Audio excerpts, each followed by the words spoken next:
Hello, it's Willie from the Ozarks and ready for our October 24th lesson in A Course in Miracles workbook for students. And this is the simple formula for salvation. What a wonderful opportunity to share it with you.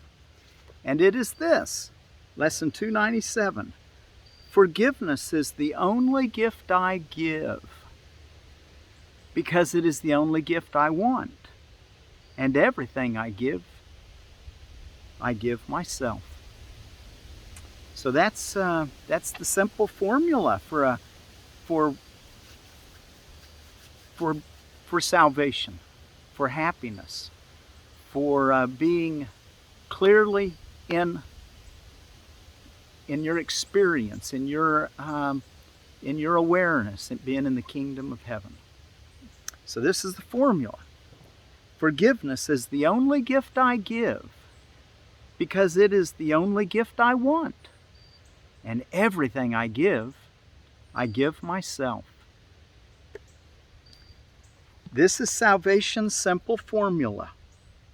And I, who would be saved, would make it mine to be the way I live within a world that needs salvation and that will be saved as I accept atonement for myself.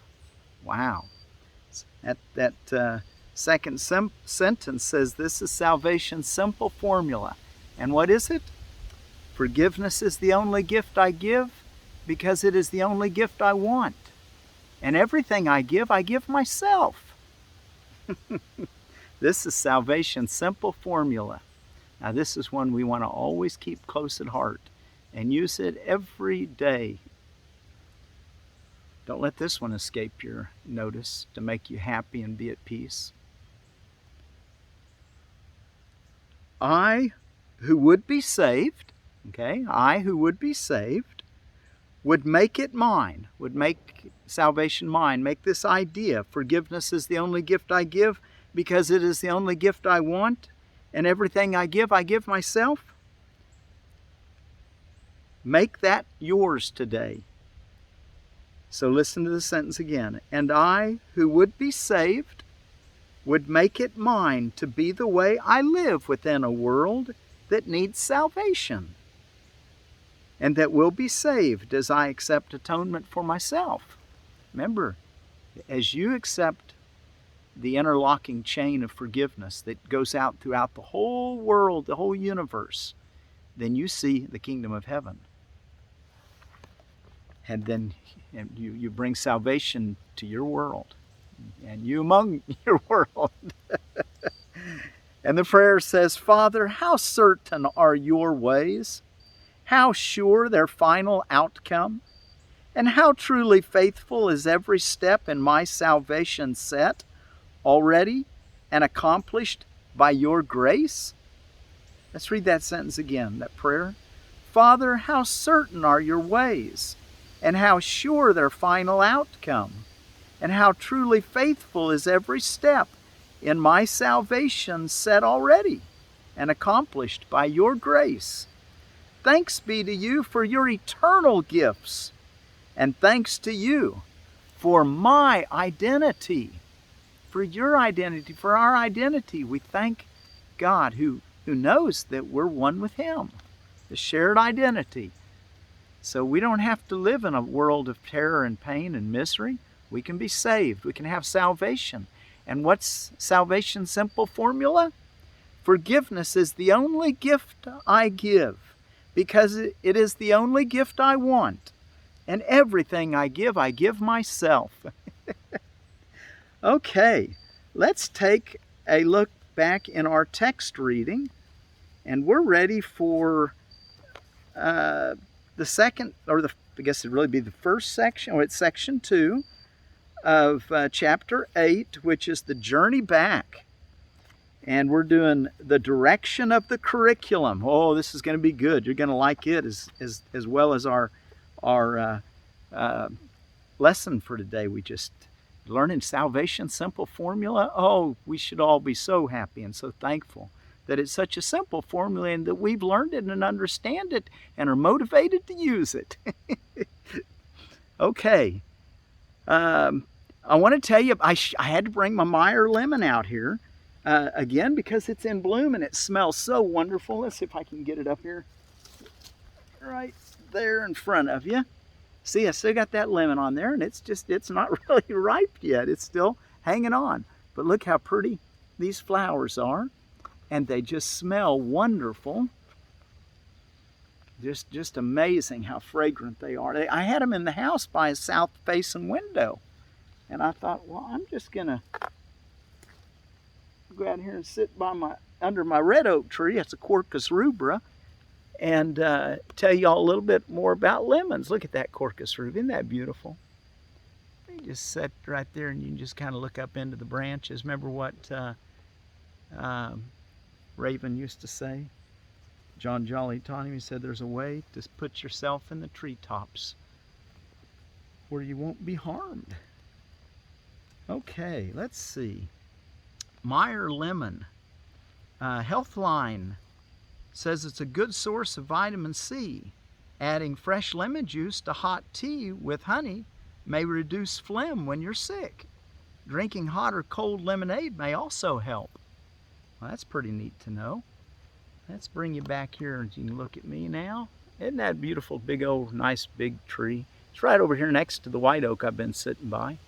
It's right kind of sister tree right beside it. And I also brought a Cucurbito pepo out, a pumpkin. And if someone wanted to send me an email and let me know a good way to carve an angel face, or a happy face on there, and at the same time be able to eat the pumpkin meat. If you have a good way of doing that, I'm interested in knowing.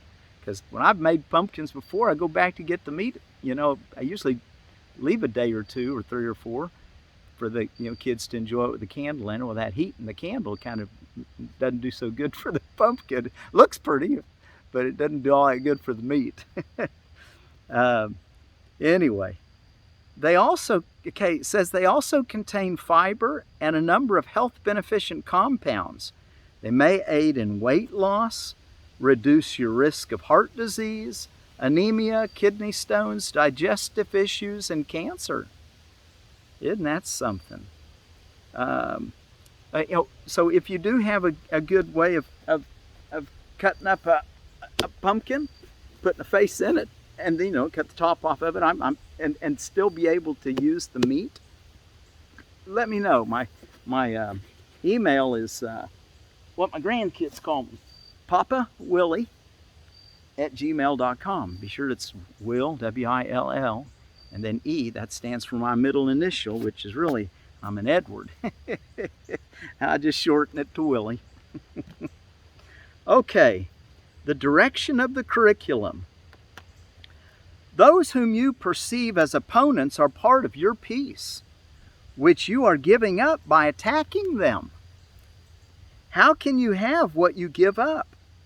You share to have, but you do not give it up yourself. When you give up peace, you are excluding yourself from it.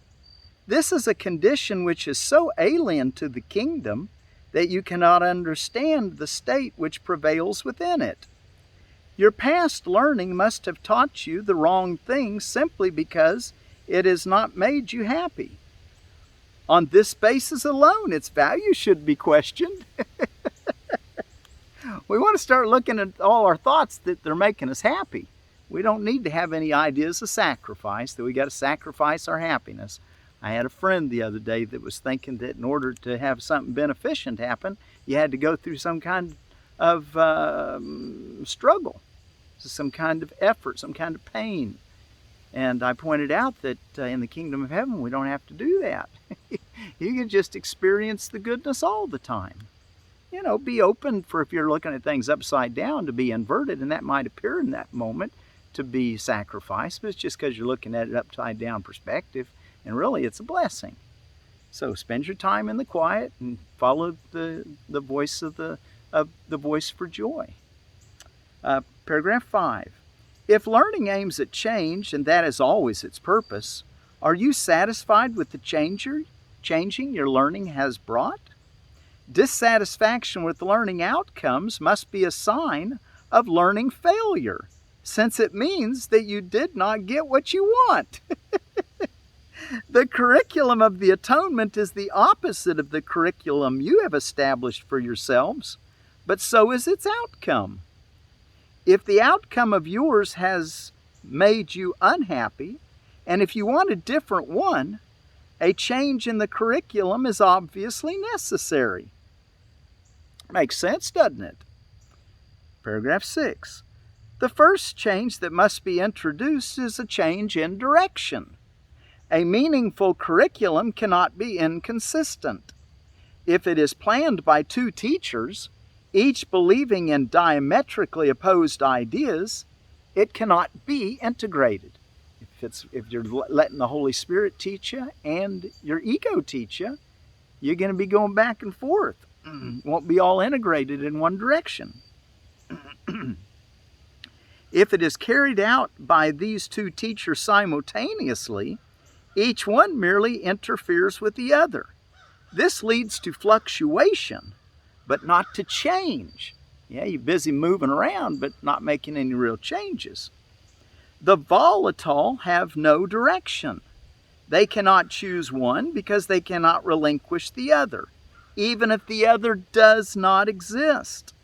Their conflicted curriculum teaches them all directions exist and gives them no rationale for choice. Boy, we've all been there, haven't we? And the last paragraph we're going to read today, finishing this section, 7. The total senselessness of such a curriculum must be fully recognized before a real change in direction becomes possible. You cannot learn simultaneously from two teachers who are in total disagreement about everything. Their joint curriculum presents an impossible learning task. They are teaching you entirely different things in entirely different ways, which might be possible except for the crucial fact that both are teaching you about yourself. Your reality is unaffected by both. What? Your reality is unaffected by both. But if you listen to both, your mind will be split about what your reality is. Whoa, isn't that something? So your reality's been established by God, and now we can listen to the teacher that speaks for God, or you can listen to the voice that speaks for many false gods. All kinds of pleasures that are not of the kingdom, that don't bring you real happiness. They're illusions, make-believes that you've based on concepts, premises that you've accepted that have to do with separation rather than unity. So, but when you find yourself in that quandary, be sure to tell yourself today's lesson, particularly today. Forgiveness is the only gift I give because it is the only gift I want. And everything I give myself. Isn't that beautiful? Let us read what is the real world. The real world is a symbol like the rest of what perception offers, yet it stands for what is opposite to what you made. Your world is seen through eyes of fear and brings the witnesses of terror to your mind. The real world cannot be perceived except through eyes forgiveness blesses. So they see a world where terror is impossible and witnesses to fear cannot be found. We want to live in a world where terror is impossible and witnesses to fear cannot be found. We've become so good at practicing forgiveness that everything takes on its true nature, which is godness, goodness. The real world holds a counterpart for each unhappy thought reflected in your world, a sure correction for the sights of fear and sounds of battle which your world contains. The real world shows a world seen differently, through quiet eyes and with a mind at peace. Nothing but rest is there. There are no cries of pain and sorrow heard, for nothing here remains outside forgiveness. and the sights are gentle. Only happy sights and sounds can reach the mind that has forgiven itself. What need has such a mind for thoughts of death, attack, and murder? What can it perceive surrounding it but safety, love, and joy? What is there it would choose to be condemned? And what is there it would judge against? The world it sees arises from a mind at peace within itself. No danger lurks in anything it sees, for it is kind, and only kindness does it look upon. The real world is the symbol that the dream of sin and guilt is over, and God's Son no longer sleeps. His waking eyes perceive the sure reflection of his Father's love, the certain promise that he is redeemed. The real world signifies the end of time, for its perception makes time purposeless. The Holy Spirit has no need of time when it has served his purpose. Now he waits but that one instant more for God to take his final step, and time has disappeared, taking perception with it as it goes, and leaving but the truth to be itself. That instant is our goal, for it contains the memory of God. And as we look upon a world forgiven, it is he who calls to us and comes to take us home, reminding us of our identity, which our forgiveness has restored to us. Our forgiveness has restored to us. As we say our lesson today, forgiveness is the only gift I give because it is the only gift I want, and everything I give myself. This is salvation's simple formula. And I who would be saved, I who would be happy, I who would be complete, I who would be awake, I who would be saved, would make it mine to be the way I live within a world that needs salvation and that will be saved as I accept at-one-ment, atonement for myself. And the prayer says, Father, how certain are your ways, how sure their final outcome, and how truly faithful is every step in my salvation, set already and accomplished by your grace. Thanks be to you for your eternal gifts, and thanks to you for my identity. How beautiful that is. How beautiful that is. Forgiveness is the only gift I give, because it is the only gift I want. And everything I give myself. Be sure to use that throughout the day. You know, I wrote the whole expression on my card. I didn't just put forgiveness is the only gift I give. I wrote the whole first sentence.